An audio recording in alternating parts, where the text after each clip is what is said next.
Welcome, everyone, to another episode of Outside the Box Conversations. I'm with Becky Wall today. And Becky, first of all, I'm very grateful you're here. We met about 5 minutes ago, and we turned the camera on, and that's exactly how I like to meet my friends. So it's a pleasure to have you. How you doing? I'm doing very, very well, and I'm excited to be here to talk about my favorite subject. And it's quickly becoming my favorite subject. And what we're talking about today is essential oils.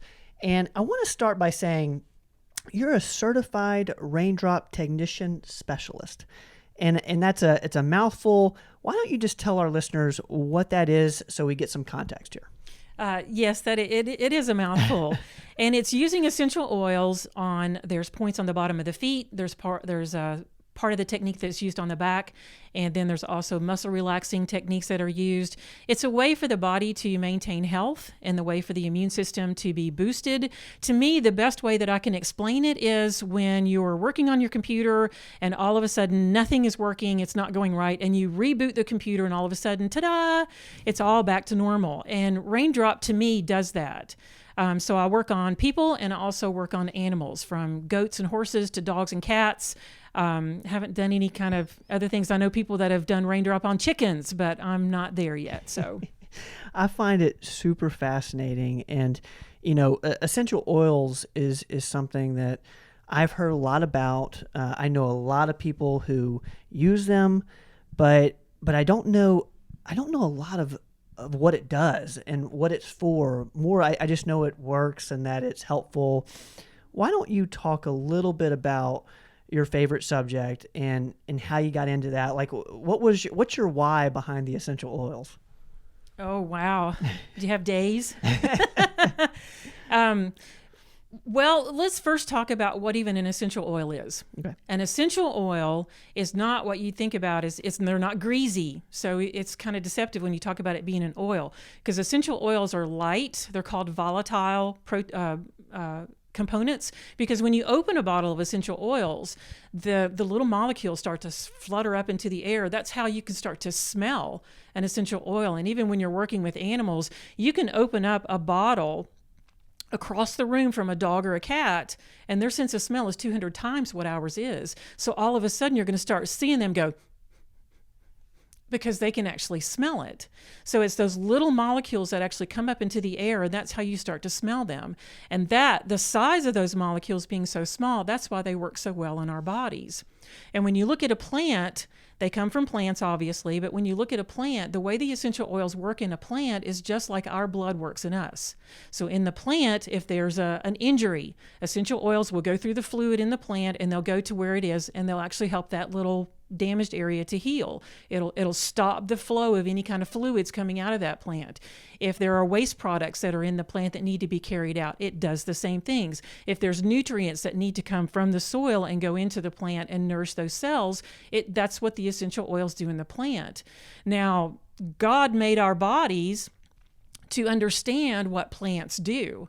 And that's why our bodies understand what essential oils do, so that it's a way that our bodies can use these to help our bodies to maintain health without some man-made chemical that the body doesn't quite understand.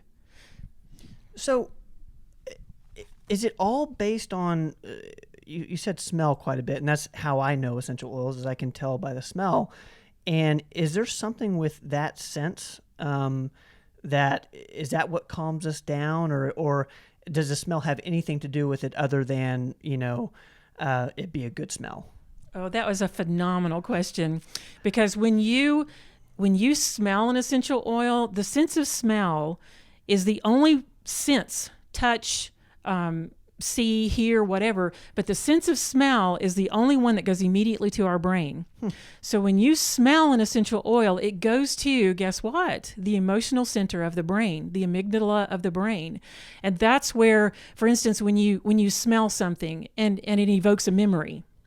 One of the fried okra is a good memory for me because it reminds me of my grandmother. Biscuits baking is a memory of my grandmother. And so with essential oils, when you smell them, they can bring up memories, they can bring up emotions, and sometimes it might be bad memories and it might be bad emotions, but it also brings them up to your front to say, okay, I had this bad memory. I recognize that. I remember that. And now I'm going to deal with it and help my body to heal. And with essential oils, they're not all made equally. So you have to make sure that the essential oil that you are purchasing is actually made in the way that it needs to be made, because they, like our bodies, they consist of these individual constituents, anywhere from 200 to 1,000 different constituents, and that's the reason why they work. When you pull out just one here or one there or something like that, they will not have the full body and work to the fullest potential of their abilities. So how do you tell between an essential oil that's going to really help me versus one that might not help me as much? Like, how do you tell the effectiveness of one essential oil versus the other? Okay, that's another good question. All right. And while you're thinking of that, I had another question. Are there certain people that might respond to one essential oil and another person respond to a different one? Like, is it personalized in that way, or I'm going deep, Becky. That's good though, because I like this. You're right. Not every essential oil will work for every person. Okay. And a lot of times, even research has shown that when you smell an essential oil, if you like the smell of it, it's balancing to you. It's balancing emotionally to you. It's balancing physically to you. When you smell an essential oil and you don't like the smell of that, your body is saying, hey, there's something in that needs to do a job in me. It needs to work in me, whether it be on the physical level. Maybe there's something in that essential oil that's going to help your body to detox some toxins out of your body. Maybe it is a toxic emotion that needs to be dealt with. And so each essential oil is different. And like when I was talking about all the constituents that are in the essential oils, when you look at lavender, for instance, lavender, when I ask people, what is your favorite essential oil? 98% of the people tell me it's lavender. Yep. I don't like lavender. And it's kind of like, well, I feel kind of weird, but it's not one that I go to. But obviously there's something in that oil that I need, and I do periodically try to put it on and let it do its work. And I've had this happen to me in the past. I've smelled an essential oil, and it'd be like, whoa, get that thing away from me. I don't want it anywhere near me. I can't stand it. I would even try to put it on the bottom of my feet, and I could still smell it. And so it had something to do in me. It had a work to do in me. And putting it on the bottom of the feet is a great way to put it. So you need that because you're repelled by it. Exactly. Exactly. So once I start using this and it's done the work in me, whether it be, again, emotionally, whether it be physically, or whatever it is that I need, then I start to like the smell of that oil. I've had several of them happen this, and one of them is called Joy. And I had friends that they like, oh, I love Joy. It just smells so good. And I put it over my heart and it makes me feel so happy. And I put it on my heart and I'm like, I can't stand this. I have to get it off because it was too strong for me at that moment. The Joy has rose oil in it. And rose oil is an oil that can do a lot of work in the body. It is the highest frequency essential oil. Everything that we are associated with, the lights, anything that works, it all has a frequency. Food has a frequency. Cooked food has a lower frequency than raw foods. Raw foods have a higher frequency. The higher frequency, the healthier it is. No, I shouldn't say that. The frequencies matter. So even our bodies, a healthy frequency for our bodies is like between 60 and 70 megahertz. When that drops below it, there's things like viruses, bacteria, and fungus that really like the lower frequency. So then they can start to cause problems in the body. When you use essential oils that also have frequencies, like rose oil. Rose oil will help to elevate your frequency back to a healthy frequency, and then you can maintain health. It's all about staying above that wellness line.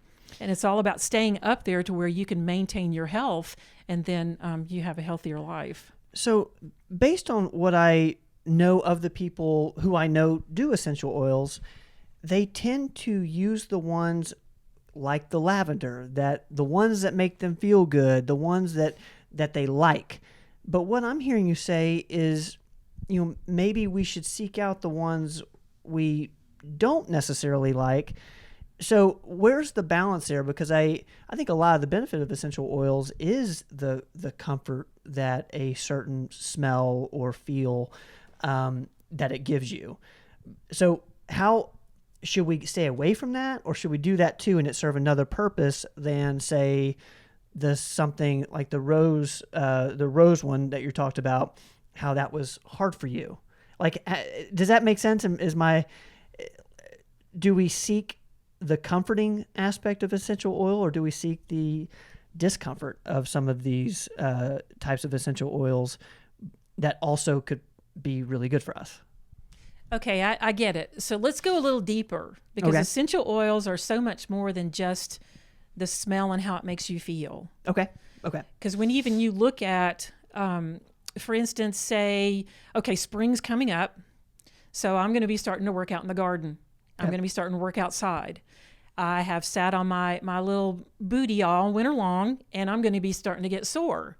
So as I'm working out and I'm doing different things outside and I start to get sore, well, yes, the aroma is nice, but what about putting an oil on topically to help with those muscles, to help with softening up those ligaments and help with the muscles to relax? Or say I'm out and I hurt myself, I scrape myself or whatever.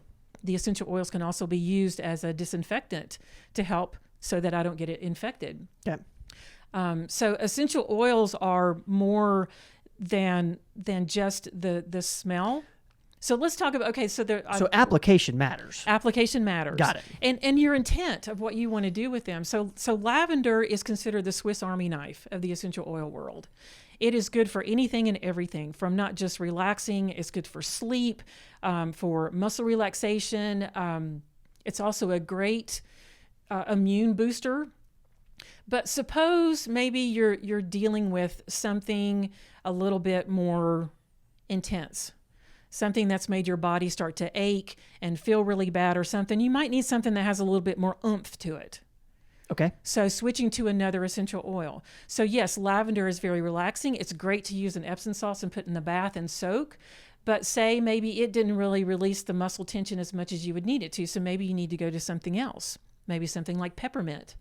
Maybe something like marjoram or basil. Basil are very, very good and supportive to the muscles. Are these all different strengths? Because say like lavender's just not quite doing it for me, and like you said, I need to bump it up to peppermint. Is it because peppermint has a stronger effect on muscles, or is it just it's different? That's where it goes back into the chemistry, the chemistry of the essential oils and all those constituents that I had mentioned. For instance, lavender has anywhere from about 200 different constituents in it, and that's the reason why it does what it does. So when you look at lavender that's out in the marketplace, the majority of it is, for instance, all of the essential oils that are made in the world, about 98% of them are made for the food and fragrance industry. So they're going into foods, they're going into perfumes, they're going into different things, and very few of them, only 2%, are used for maintaining health. Putting them on topically, using them in a diffuser aromatically, or even taking them internally. And so when you have that much, there's only so many farms on the world. And so you have to actually know the company that is making your essential oil, because lavandin, which is a hybrid, smells like lavender, looks like lavender, but it's not lavender. And so when you look at out in the marketplace, you have to know where your essential oils come from. Because some companies will use lavandin, which is the hybrid. It's cheaper to manufacture. And also some companies will actually use synthetic chemicals, because it can be reproduced in the lab. Sure. The lab can reproduce that and make that smell exactly like, that's why you can't go on smell. Make it smell exactly like lavender, but it could be lavandin. And lavandin is, yes, it's a hybrid. And I've actually been to a farm where they grow lavandin. And I've seen the plants, looks like lavender and everything, but it has totally different constituents. Lavandin has more camphor, a constituent called camphor. And so lavender, we all know, is really, really good for burns. I grab it. If I touch something on the stove or whatever, and I burn, lavender is my first to go to get it. But if you were to take something and it was not pure lavender, wasn't truly lavender, it was lavandin, the camphor that is in lavandin will actually exacerbate that burn and make it worse. So people that are using lavender that they buy from the store, if they don't know if it's truly lavender, they put it on a burn. It can take a 1st-degree burn to a 2nd and 3rd-degree burn. But that's just, it's not that it's bad. Lavender, its purpose is to be an antiseptic. Its purpose is to clean. So that's where you look at the different constituents. Can you, because I got 2 questions. You keep saying constituents, and to be honest with you, I don't know what that means. So what is a constituent? Okay. All right. Let's see. There are, like I said, thousands of them. So one of them that comes to mind is called beta-caryophyllene. Okay. Okay. Let's look at the, think about Tinker Toys. You know Tinker Toys? I know Tinker Toys. Am I too old to be talking about that you don't know what? Okay, let's talk about Legos. Everybody knows what Legos is. Okay, Legos. There we go. All right. So when you have a Lego, that is considered a constituent. So when you want one Lego. Okay. And say this particular one is linalool acetate, which is in lavender. That's what makes lavender lavender. Or another oil called copaiba is beta-caryophyllene. Beta-caryophyllene is in copaiba. So when you take those Legos and you put them together and you make this structure, whatever it is that you're building, the Death Star, the a house, a boat, or whatever, all of those little pieces make this one big structure. So in essential oils, you have all of these different constituents. In I don't recall what they all are. In frankincense, it's oh my goodness, let's go back to copaiba, because that one, the beta-caryophyllene that's in copaiba. The majority of what's in copaiba is beta-caryophyllene. Beta-caryophyllene is a huge, huge constituent that works with and against inflammation. Okay. So if something had happened and I wanted to fight that particular thing, I would choose the power hitter of copaiba to help my body to fight against inflammation. And copaiba is a constituent. Copaiba is the oil. Is the oil that's made up of constituents. Right. Got Each okay. oil has different constituents. They have the little bitty molecules that make up is the reason why the oil is what it is. I mean, I can read them off, but it's like I'm speaking in Japan, but so it would be not really worth it. So frankincense, for instance, frankincense is another one that it's the individual constituents that make it up. Got it. It's like baking a cake. Yeah. And if you put the flour in and you put the milk in, but you don't add the eggs, you're not going to get a good product. And so essential oils are made up of all these little individual ingredients. And if companies cut corners or they put something fake into it, the oil is not going to work the way it's supposed to work in nature, the way right. nature intended. Does that help? That helps a ton. And it, for one, shows how complicated it can be. So, as a layman who's wanting to get into essential oils, how do we choose the right companies? Like, how do we make sure that when we're putting out lavender or putting on lavender, that we're actually getting lavender? What are some companies that you trust? Well, you have to know the company for sure. Okay. And honestly, you can't really go to a box store and buy essential oils. You honestly cannot consider money. Rose oil that I had mentioned about being the highest in the highest frequency essential oil. It takes over 5,000 pounds of petals, just petals. Imagine petals, 5,000 pounds of petals. That's a lot of petals. To make 1 pound of an essential oil. Jeez. So okay. It's a lot. Yeah. And when you look at even out in the marketplace, and if you see a bottle of rose oil for $12, it is not 100% all the way rose oil. It can't possibly be. The company that I use, a 5 milliliter bottle of rose oil retails for almost $200. Wow. So big difference. Same thing with frankincense. When you look at frankincense, there are 40 to 60 different species of frankincense. But has that company actually done the research and gone to see which ones actually have the health benefits that are necessary? And there's only about 3 species that are really good at helping to truly, honestly support the health of the body. So if you pull up a frankincense bottle and you see, say, Boswellia serrata is one of the species. it's down on the bottom of the list of the ones that have actually health benefits to it. Boswellia carteri, Boswellia sacra. Those are two of the top highest that actually have health benefits. And there's a hospital in Oman that is using frankincense. They're using the Boswellia sacra and using it very effectively against cancer. So it matters who the company is.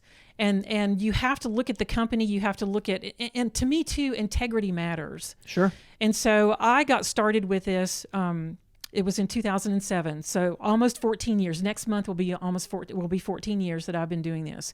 And what got me started into this was that God had been dealing with me about, what are you feeding your family? What are you putting on your body? What are you using for personal care products? Because your skin is your largest organ. Mm-hmm. Whatever you put on your skin goes immediately into your body. It goes into your blood system and it circulates through your body. So that's why we have to be mindful of what we do to our bodies and what we put on them. So I had been on a search for healthy products, healthy shampoo, healthy soaps, and different things. And I was a medical transcriptionist at this time.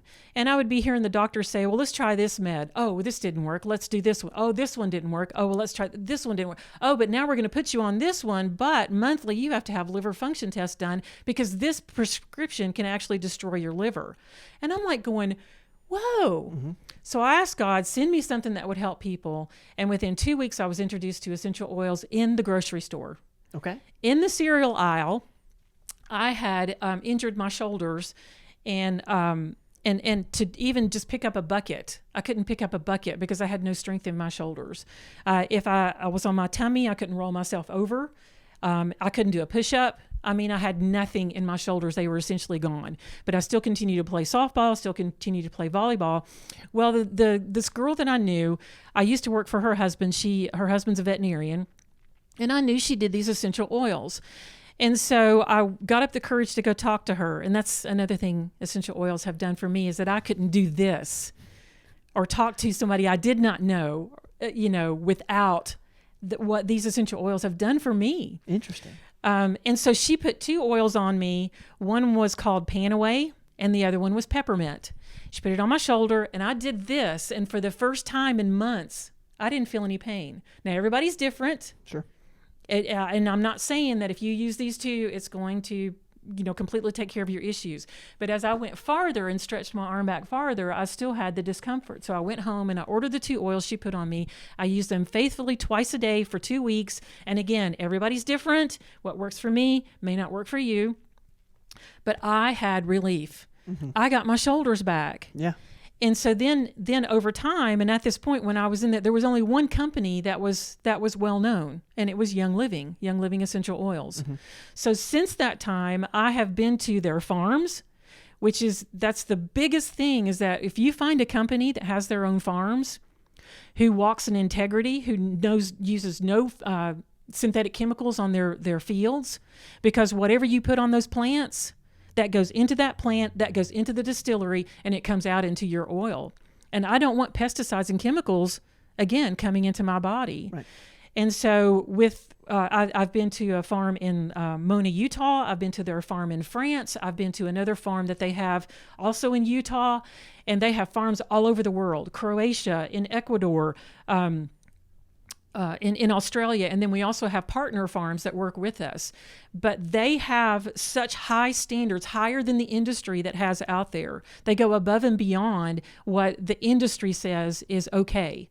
And they go above and recycling and looking at the environment and watching after the environment, and in Ecuador of going in and replanting and, looking after the environment is number one while they're producing these essential oils.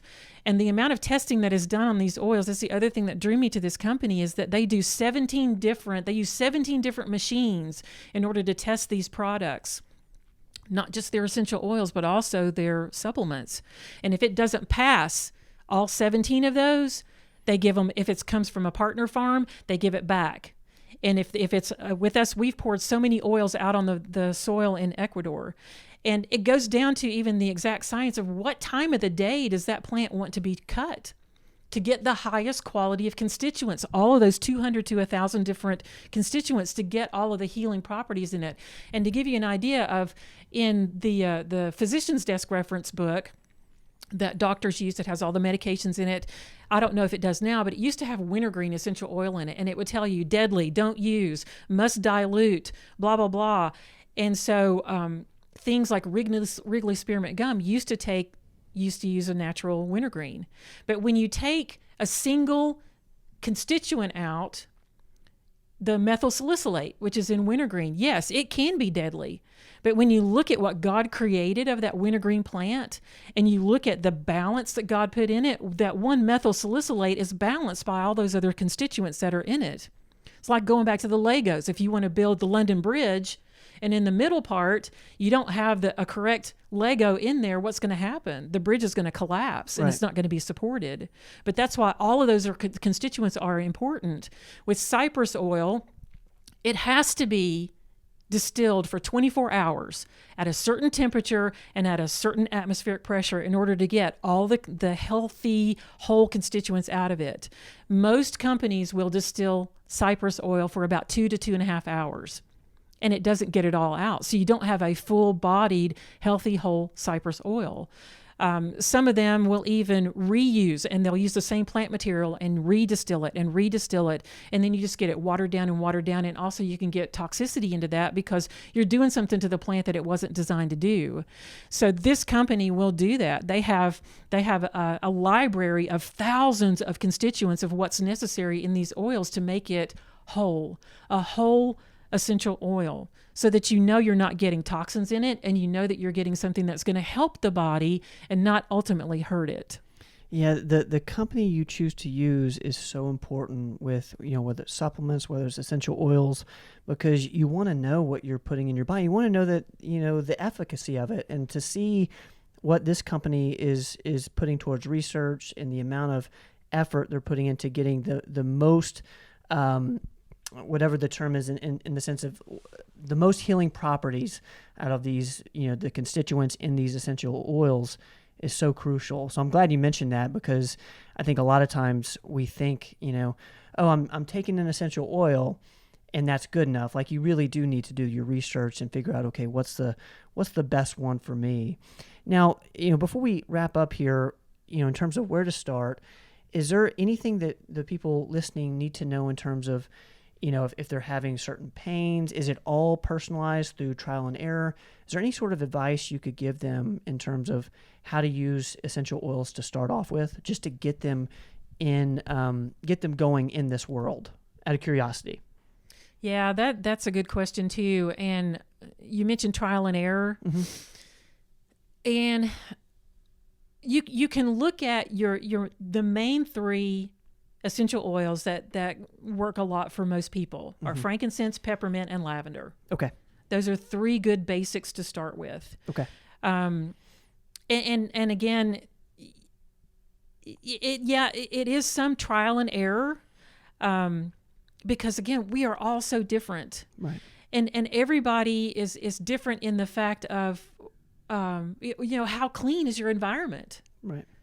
Oh my goodness. Nowadays, you look at what they're spraying in the airports. You look at what they're spraying in the schools, and all of these toxic chemicals that people are being exposed to. Mm-hmm. And so all of that is going into our bodies, and we have to deal with that. So the essential oils, they all have detoxing properties to them. Okay. They can all help the liver. They can all help the kidneys cleanse. But how toxic is your body? It's like an air filter in a car. If you put the air filter in it, and 10 years later you change it, how well is your car been running for all those years? So it's also how hard does the essential oils have to work? And when I do raindrop technique, I am dropping oils on people's backs. And some of the oils, like oregano and thyme, those are considered hot oils, meaning that when you put them on, you can feel a sensation of them starting to warm up. And it's just, again, going back to the constituents, there are certain constituents in them that make them a warmer oil. Cinnamon. Okay. You put cinnamon or whatever it is, and you can feel it be hot in your mouth. But people that I work on, and then I'll put the oils on them, and their backs will turn bright red. And so I'll ask them, so what kind of healthcare products are you using? What kind of lotions are you using? Oh, I use blah, blah, blah that I got at da-da-da store.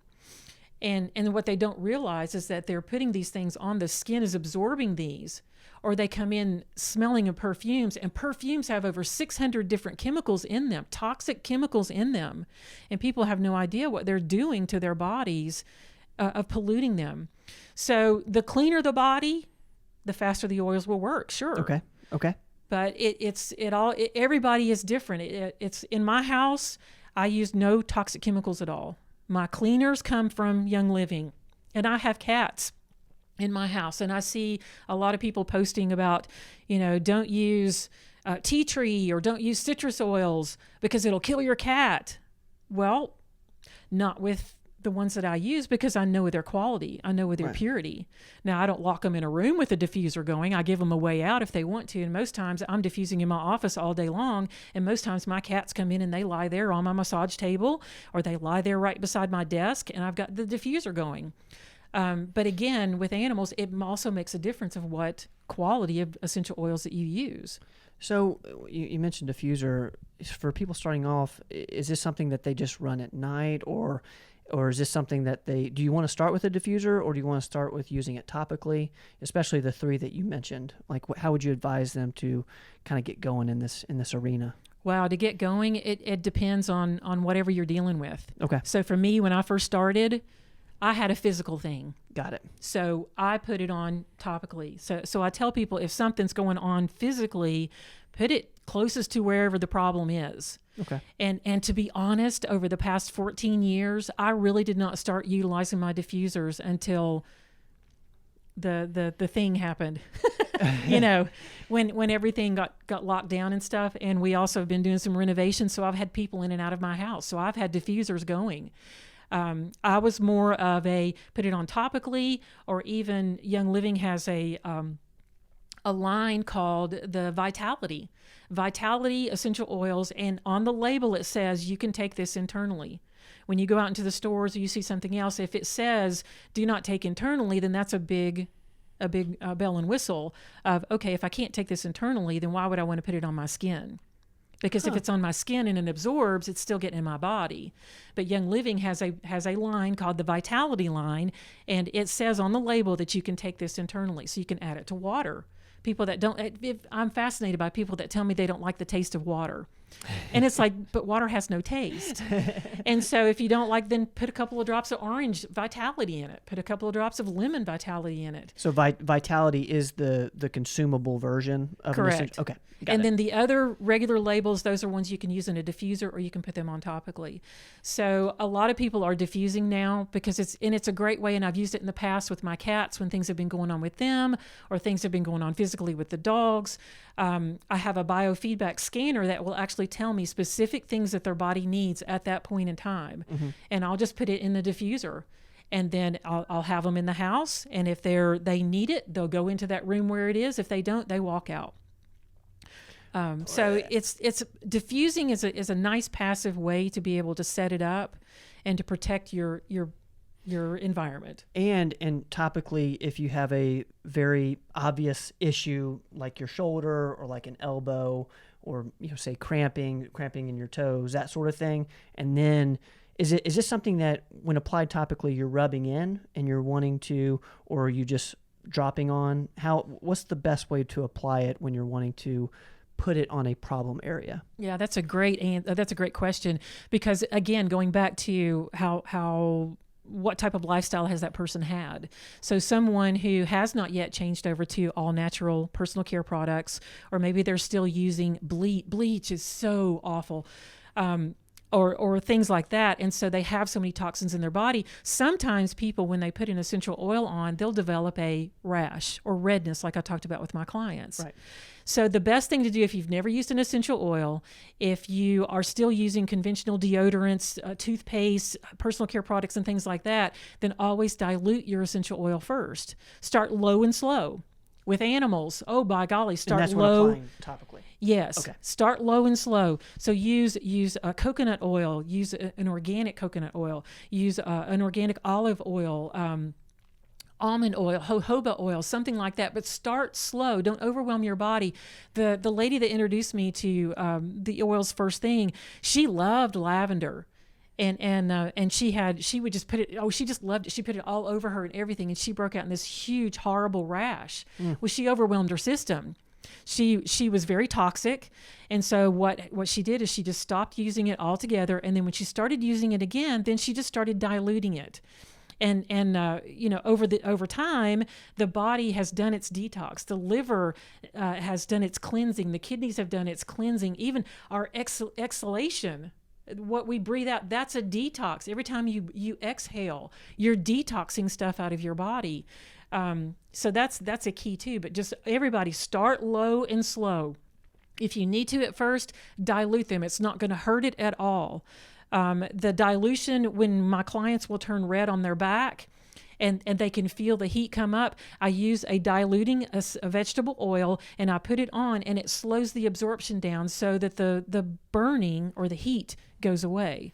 So would it be best to, kind of similar to what you do with the drops on the back, if I'm wanting to start an essential oil, is it best to just maybe do a dab in like a small spot just to see if I react to it?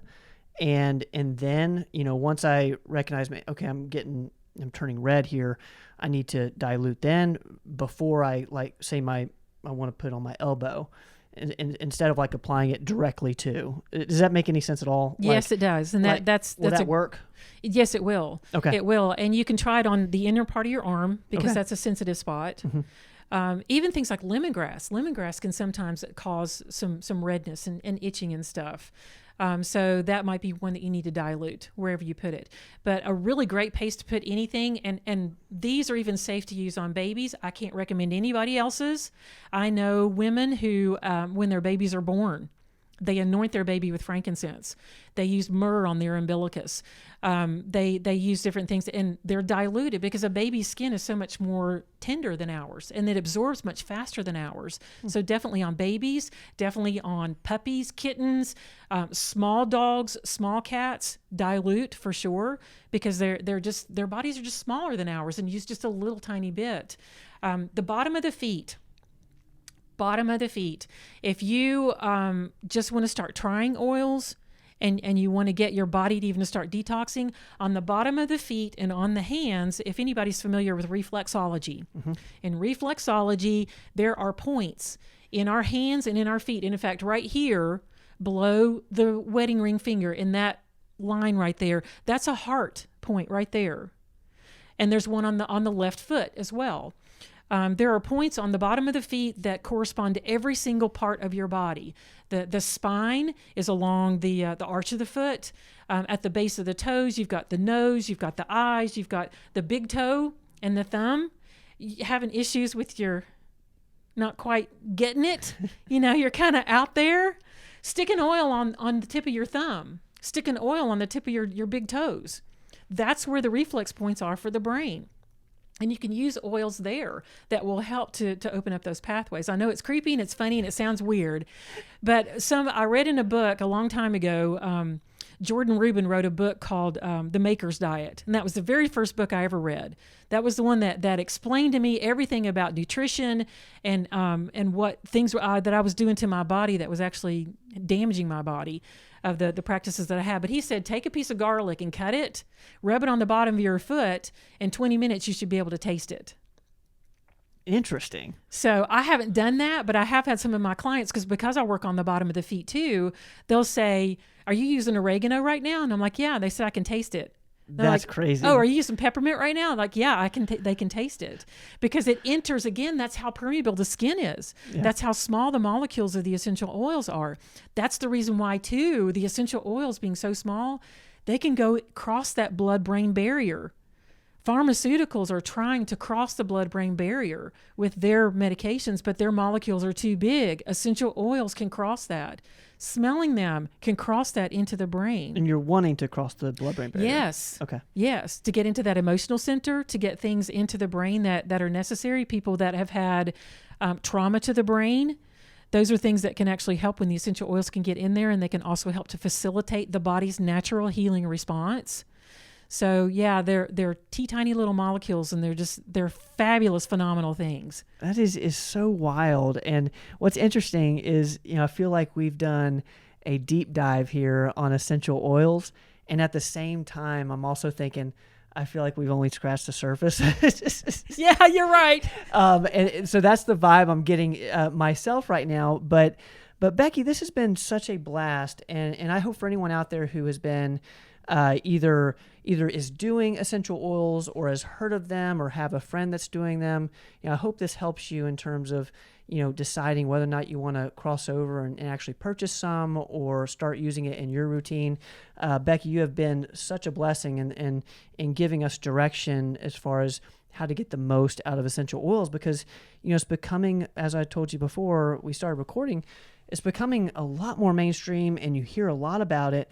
And with that, I don't think people are doing the research, that you've done, that the stuff that we've talked about today. So I'm very hopeful that with this conversation, people are going to be able to make better decisions, and hopefully with that, start to feel a whole lot better and start that healing process. So I really appreciate you joining us on Outside the Box Conversations. This has been so much fun.